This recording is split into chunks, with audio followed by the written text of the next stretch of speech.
The National Weather Service in Peachtree City has issued a severe thunderstorm warning for Chatham County, DeKalb County, Fulton County, Gwinnett County, Cobb County, until 5:45 p.m. At 2:59 p.m., a severe thunderstorm was located near Atlanta, moving east at 89 miles per hour. Hazard: quarter-size hail and damaging winds in excess of 78 miles per hour. Source: radar indicated. Impact: expect minor hail damage to roofs, siding, and trees. The severe thunderstorm will be near Atlanta, Cobb, and Fulton around 3:49 p.m.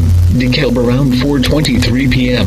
For your protection, go to the lowest floor of a building. Repeating, a severe thunderstorm warning has been issued until 5:45 p.m. for the following counties: Chatham, DeKalb, Fulton, Gwinnett, and Cobb, Georgia.